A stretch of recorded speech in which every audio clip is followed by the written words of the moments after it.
Your Honor, before we proceed, I'd like to remind the court that no one is above the law. The prosecutor's voice echoed through the courtroom, but the words felt ironic. The very officers sitting at the defendant's table had acted like they were above the law just days ago. Now, they sat stiffly in their chairs. Officer Derek Hughes with his arms crossed, his jaw clenched, and Officer Ryan Carter nervously tapping his foot. Across from them, Judge Malcolm Carter sat on the bench, his face calm, unreadable. But the weight of this case was pressing down on everyone. No one in that courtroom could have predicted how a simple traffic stop would spiral into something much bigger. And now, the very man those officers had humiliated and disrespected held their fate in his hands. The room was charged with anticipation. A scandal like this could change everything.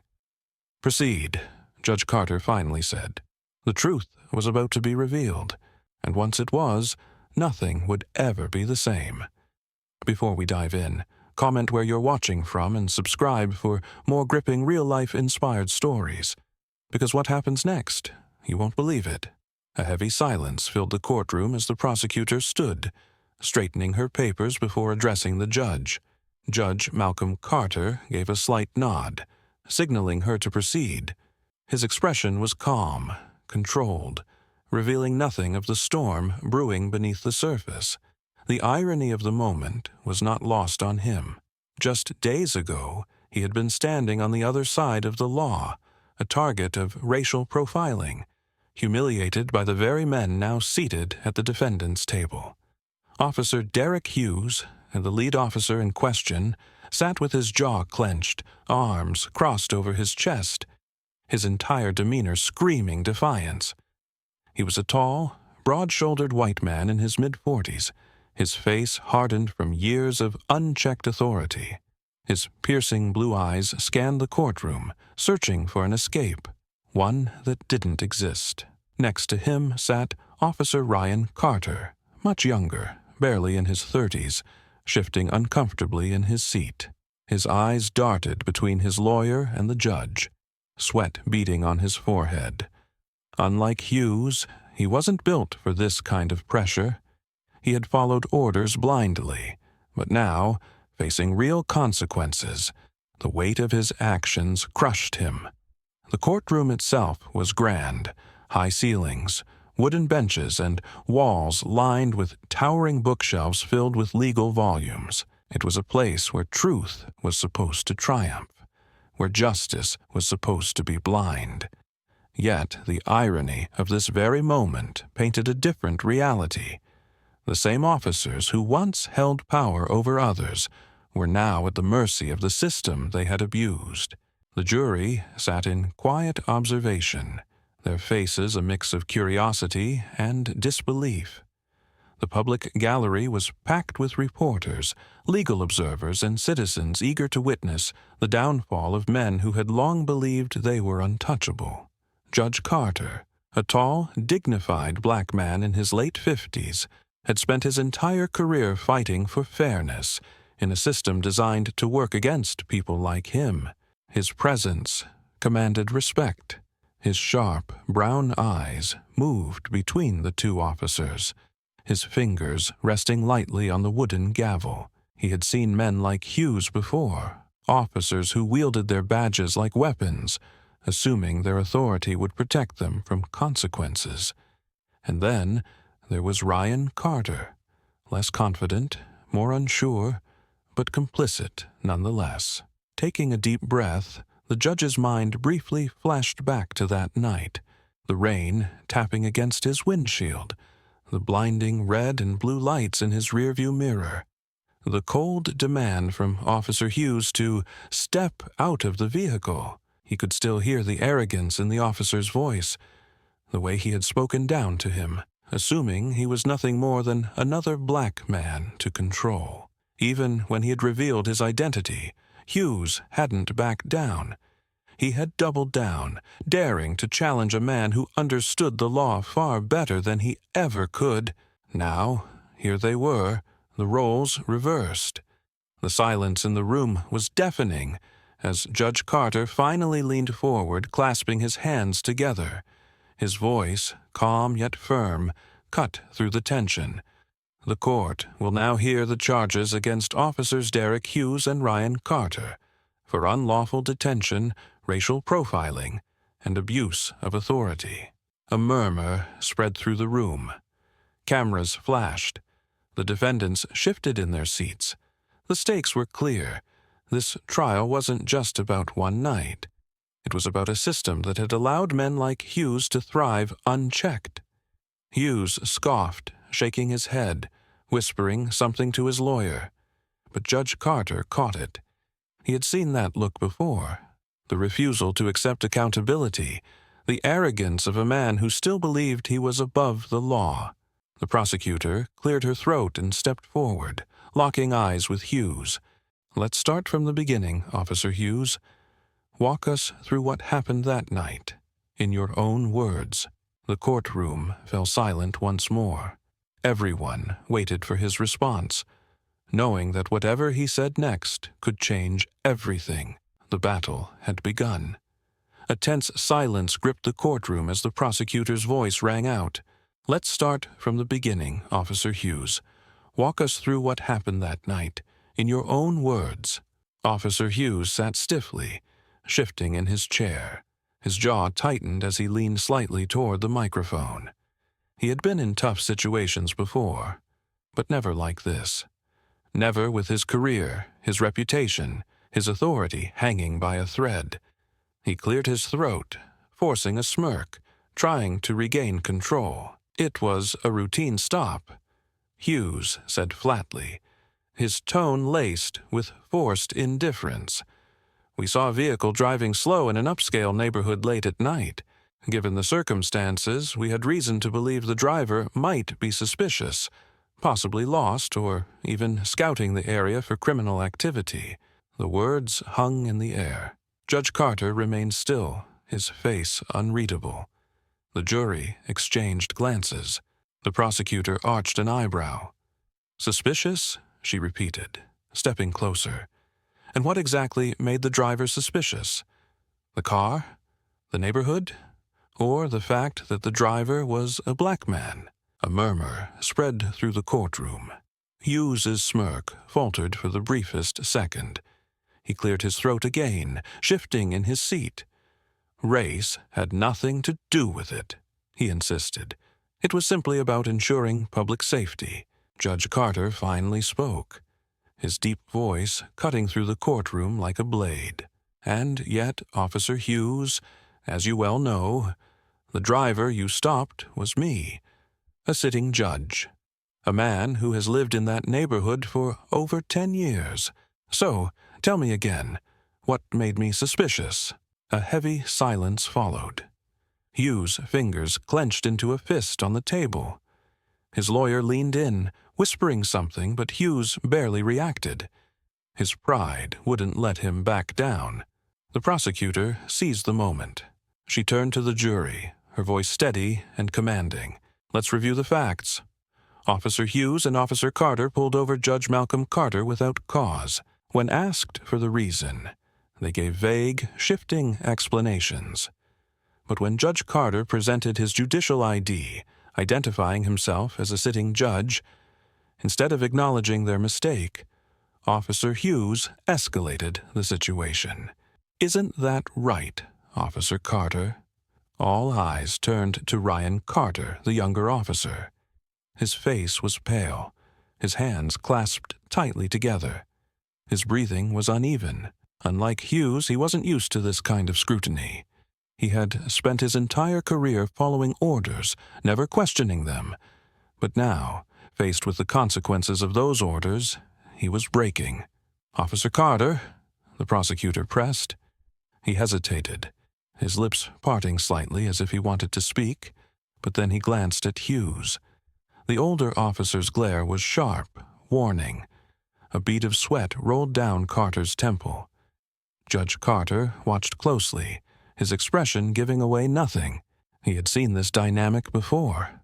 The older, hardened officer and the younger one, still moldable, still unsure of his place in it all. "Officer Carter," the judge finally said, his voice calm yet firm, "remember where you are. You are not on patrol. You are in a court of law, and in this courtroom the truth matters.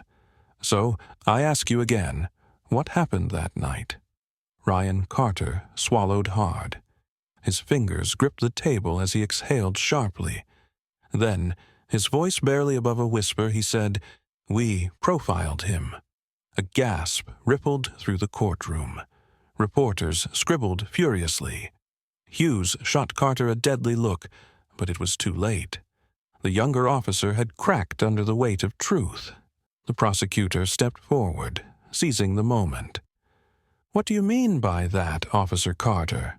His voice was shaky, but the floodgates had opened. "We pulled him over because he was black in a rich neighborhood. We had no reason. Hughes, he told me to back him up. Said the judge was getting too confident, too cocky, that we needed to show him who was really in charge." The room fell into an eerie silence. Hughes opened his mouth, but no words came out. He had played this game for years, bending the law, pushing the limits of his power, believing no one would ever hold him accountable. But now, under the cold gaze of a man he had disrespected, he felt it. Power slipping from his grip. The tension in the room was suffocating. Hughes's lawyer quickly interjected, "My client will not be answering that without proper legal counsel." The judge let the moment stretch, watching as Hughes squirmed in his seat. Then, slowly, he leaned forward, his voice steady, but filled with quiet authority. "Officer Hughes, you have spent years believing that your badge gives you the right to act without consequence. But today, you are not in control. Today, the law will decide." Hughes gritted his teeth, but he didn't speak. He couldn't. The prosecutor stepped back, letting the weight of the moment settle over the courtroom. "No further questions, Your Honor." Judge Carter gave a small nod. "We will now hear from the defense." The battle was far from over, but the tide had shifted. The truth had begun to crack through the surface, and once it fully emerged, there would be no going back. What came next would change everything. The air in the courtroom was thick with tension. Judge Carter remained still, his eyes locked onto Officer Hughes, who sat rigid in his seat, his fists clenched under the table. The prosecutor had just exposed the truth, that this wasn't just a routine traffic stop, but a calculated act of racial profiling. The silence that followed felt heavier than any gavel strike. Everyone in the room knew what had been said. Now, it was time to see how the defense would attempt to spin the truth. Hughes' lawyer stood up, adjusting his tie before speaking. "Your Honor, my client has served this city honorably for over 20 years. He has risked his life to keep the streets safe, and yet he is being painted as a villain over a simple traffic stop. Is it a crime for an officer to do his job? Is it unlawful to take precautions?" The prosecutor wasted no time. She stepped forward, her tone sharp. "Precaution, Counselor. Was it precaution when Officer Hughes told his partner they needed to show him who was really in charge?" She turned toward Hughes, eyes narrowing. "What did you mean by that, Officer Hughes?" Hughes scoffed, leaning forward. "It meant we needed to maintain control of the situation. That's what officers do. We control chaos." Judge Carter finally spoke, his voice steady but firm. "Chaos? Tell me, Officer Hughes, in what way was I chaotic?" Hughes hesitated. He knew he was walking on thin ice, but his pride wouldn't let him back down. "You refused to comply." The courtroom buzzed with murmurs. Judge Carter remained calm, tilting his head slightly. "Refused to comply. I asked you why I was being stopped. I presented my ID.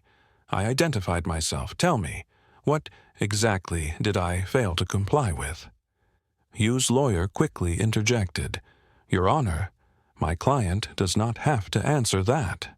But the damage was already done. The weight of the moment had shifted again, pressing down on Hughes like a vice. The prosecutor pushed forward. "Let's talk about compliance, Officer Hughes. If compliance is what mattered, why didn't you let Judge Carter go once he identified himself?" Hughes exhaled sharply, his patience thinning. "Because he had an attitude." Gasps rippled through the courtroom. Even his own lawyer shot him a look of disbelief. The prosecutor's eyes flared with intensity. "An attitude? Is that a crime now? Tell me, Officer Hughes, do you extend this same level of aggression to every driver you stop, or just the black ones?" Hughes' mouth opened, but no words came out. His breathing grew heavier, his face flushed. Judge Carter leaned forward slightly, his expression unchanging. "So, it wasn't about the law. It wasn't about compliance. It was about the fact that I, a black man, dared to question you. That's what you couldn't handle, isn't it, Officer Hughes?" Hughes slammed his hands on the table. "That's not true." The prosecutor folded her arms. "Then tell me what is true, Officer Hughes. Because right now, all we see is an officer who used his badge to enforce his personal prejudices." Hughes's lawyer scrambled to regain control. "Objection! This is speculation." Judge Carter raised a hand. Overruled. The officer opened this door himself. The prosecutor continued. "You escalated the situation that night, Officer Hughes. You detained a sitting judge. You ignored every legal right he had. And for what? Because he didn't shrink under your authority?" Hughes gritted his teeth, but he said nothing. The prosecutor turned to the jury. "Imagine if Judge Carter had been an ordinary man that night. Imagine if he hadn't had the power to fight back. We wouldn't be in this courtroom, would we? We would be watching another news story about a black man being mistreated by the very people sworn to protect him." A thick silence settled over the room. The weight of her words pressed down on everyone. Judge Carter finally spoke again. His voice was calm, but carried the force of a lifetime of experiences. "Officer Hughes, the law is not a tool for your personal bias. The badge you wear is not a license to oppress. You thought you were in control that night. You thought you could silence me. But today, you are learning the truth." Hughes sat motionless. He looked at his partner, Officer Ryan Carter, who had his head down, ashamed. The younger officer had already broken, already exposed the truth. There was no way out of this. Judge Carter exhaled, glancing at the prosecutor. "Continue." The prosecutor stepped back, letting the silence settle. The moment had arrived. The truth was laid bare. Now, all that remained was the fallout. The battle was nearing its end. And the next move, it would change everything. The tension in the courtroom was palpable. Hughes sat rigid in his chair, his face red with frustration, his knuckles white from gripping the edge of the table. The prosecutor had just laid out the damning truth. Officer Hughes had abused his power, and now the jury waited for the final words to seal his fate. But what no one expected was the twist that was about to unfold. Judge Carter leaned back slightly, his hands clasped in front of him, watching Hughes closely. The silence that followed felt like an eternity. But then the doors at the back of the courtroom opened with a sudden force. The chief of police, a tall man with graying hair and a stern expression, strode into the room. The chatter in the gallery immediately hushed, and all eyes turned toward him. "Your Honor," the chief of police said as he walked toward the bench, his voice calm but commanding. "I believe we need to have a conversation about Officer Hughes." A murmur of confusion rippled through the room. Judge Carter raised an eyebrow but said nothing, allowing the chief to approach. He had never been one to take sides, especially in a matter as serious as this, but there was something in the chief's demeanor that suggested this conversation was about to change everything. The chief turned toward Officer Hughes, his face grim. "I'm placing you on administrative leave, effective immediately." Hughes's eyes widened, his face drained of color. "What? You can't." The chief held up a hand, silencing him. "I can, Officer Hughes. We've reviewed the footage from the body cameras. We've received numerous complaints about your conduct, and after speaking with Judge Carter and reviewing the evidence, it's clear that your actions were not just inappropriate. They were illegal." The room held its breath. Officer Hughes looked like he'd been struck. His body slumped in defeat as the truth of his situation finally sunk in. Judge Carter's gaze never left Hughes. His expression was unreadable, but his mind raced through the events of that night. How, despite his calm demeanor, he had been treated like a criminal. How Hughes had assumed his authority would shield him from accountability. And now, here they were. The moment of reckoning had arrived. The prosecutor stepped forward again, her voice cold and measured. "You see, Officer Hughes, you may have thought you were above the law, but in this courtroom, everyone is held accountable, even those who wear the badge." Hughes remained silent, his face a mask of disbelief. He had spent years wielding his badge like a weapon, bullying those who had no power to fight back. But now, the tide had turned. The chief looked at Judge Carter, then back at Hughes. "This investigation will not stop here. We will be reviewing every case you've handled, every complaint filed against you. Your actions have damaged the trust the community had in you, and that, Officer Hughes, is unforgivable." Hughes opened his mouth, but no words came out. His body trembled slightly, his eyes darting around the room as if searching for an escape. But there was no escape. The truth was out. His career was over. Judge Carter's voice was low but firm. "You had a chance to do the right thing, Officer Hughes. You had a chance to show humility, to show that you understood the law you were sworn to uphold. But instead, you chose arrogance. And now, there will be consequences for that choice." The chief of the police turned to the judge. "I deeply apologize, Your Honor. On behalf of the department, I assure you that we will be taking immediate action to address this situation. This will not be tolerated." The weight of the chief's words hung in the air. But Judge Carter nodded slowly. He had heard enough. The wheels of justice had finally begun to turn. For Hughes, it was over. But for Officer Carter, the younger officer, the one who had followed orders, there was still a chance. He had looked up to Hughes, had trusted his judgment, but now he was faced with the reality of what had happened. Ryan Carter stood, his hands trembling slightly. He glanced at Judge Carter, his eyes filled with remorse. I didn't know it would go this far," he said softly. "I just followed what he said. I didn't think it was wrong until now." Judge Carter studied him for a moment, then spoke. "You are not the one who should be apologizing to me, Officer Carter. You should be apologizing to the people who trusted you, to the community you swore to protect. You still have time to make things right." The younger officer nodded slowly, his face flushed with guilt. He had made a mistake, a big one.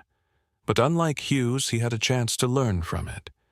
He had a chance to redeem himself. The courtroom fell silent once again, the weight of the moment settling over everyone present. Hughes had been exposed. The truth had come to light.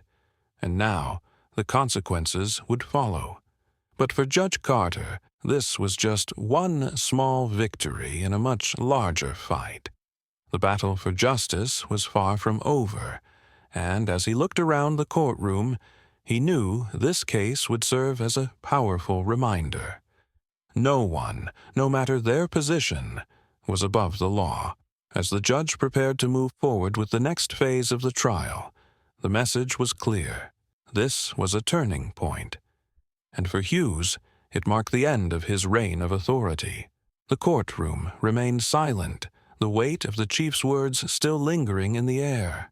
Officer Hughes, once so sure of his authority, now sat motionless, his face pale, his eyes fixed on the desk before him. His career, his reputation, and his power, all crumbling before him. The reality had settled in. There was no escaping this. Judge Carter let the silence stretch, allowing the moment to sink in not just for Hughes but for everyone in the courtroom. Then, with a measured breath, he finally spoke. "Officer Hughes, the law you claimed to serve has caught up with you. You assumed your badge was a shield against accountability, but today you stand before this court as proof that no one, not even those sworn to uphold the law, is above it." Hughes didn't respond. His eyes flickered toward his lawyer, but even the man assigned to defend him seemed resigned to the inevitable. There was nothing left to argue. The evidence was undeniable. The chief of the police's intervention had solidified his fate. Judge Carter turned his gaze to Officer Ryan Carter, who still stood at the defendant's table. His face was downcast, his hands trembling slightly. Unlike Hughes, he wasn't in denial. He knew he had made a mistake. But the difference was, he still had a choice. "Officer Carter," Judge Carter said, his voice steady but firm, "you blindly followed orders that night. You allowed yourself to be manipulated by a man who had no respect for the law. You stood by as an innocent man. Your own judge was humiliated and treated like a criminal." The young officer swallowed hard, his eyes glistening. "I was wrong," he whispered. "I was wrong, and I wish I could take it back." Judge Carter studied him carefully before speaking again. "You can't change the past, but you can choose how to move forward. You were given a badge, not to serve men like Hughes, but to serve justice. So tell me, Officer Carter, what will you do now?" Ryan Carter looked around the room, taking in the faces staring back at him, the jury, the reporters, the people watching from the gallery. This moment would define his future. Slowly, he turned to the chief of police. "I resign," he said, his voice stronger this time. "I don't deserve to wear the badge. Not after what I did." A murmur spread through the courtroom. Hughes' head snapped toward his former partner, his eyes wide with disbelief. "You're throwing away your career over this," he hissed. Ryan Carter turned to face him. "No, I'm saving what's left of my integrity." Judge Carter gave a small nod, the first sign of approval he had shown all day. "It takes courage to admit when you're wrong, Officer Carter. I hope you use this moment to become the man you should have been that night." The gavel struck the desk. "This court finds Officer Derek Hughes guilty of misconduct, unlawful detention, and abuse of power. The sentencing will be determined in a separate hearing." The courtroom erupted into whispers as the reality of the verdict settled in. The sound of camera flashes filled the air as reporters rushed to document the moment. Some in the gallery nodded in approval, others simply shook their heads, still processing the weight of what had just happened. As the bailiffs approached Hughes, he stiffened. For the first time, the handcuffs he had once used so freely were being placed on his own wrists. The irony was not lost on him. The chief of police took a step closer to Judge Carter. "This department owes you an apology, Your Honor. What happened that night was unacceptable, and I assure you, changes will be made." Judge Carter gave a slow nod. He had heard promises like this before, but this time he would make sure they were kept. Later that evening, as the courtroom emptied, Judge Carter returned to his chambers, his mind still replaying the events of the past few days. He walked over to a framed photo on his desk. His late father, a civil rights activist, standing on the steps of a courthouse, raising a fist in defiance. Change takes time, but it always starts with standing up. His father's words echoed in his mind. He knew that what had happened today wasn't the end. It was just another battle in a much larger war for justice. But at least, for now, one more corrupt officer had been held accountable. As he leaned back in his chair, exhaustion settling into his bones, his phone buzzed. A message from a young black attorney who had been watching the trial read, "Because of you, I believe I have a chance in this system." Judge Carter smiled faintly. That was enough, for now, because the fight wasn't over. And tomorrow, it would begin again. Judge Malcolm Carter sat in his chambers, the weight of the trial still heavy on his mind. He exhaled slowly, his fingers tracing the edges of the framed photo of his late father on his desk. Change takes time, but it always starts with standing up. Those words had never felt more real than they did today. Justice had been served, but the fight was far from over. Outside the courthouse, reporters gathered, their cameras flashing as Officer Hughes was led away in handcuffs. The once powerful officer, who had believed himself untouchable, was now the subject of the very system he had abused. Ryan Carter stood nearby, watching, his face marked with regret, but also something new, understanding. He had walked away from a broken system, and now, perhaps, he had a chance to rebuild himself into something better. As Judge Carter looked out his window at the people gathered below, he knew this case would spark conversations, debates, and maybe, just maybe, real change. But one trial didn't fix a system. It was only the beginning. He reached for his gavel, staring at it for a moment before setting it down. Tomorrow, another case would begin, another battle for justice. But tonight, at least, he could rest, knowing that truth had prevailed. This is more than just a story. It's a reality that many people face every day. What do you think? Should everyone be held accountable no matter their position? Let us know in the comments. And if you believe in justice, hit that like button and subscribe for more powerful stories. Because change starts with awareness, and awareness starts here.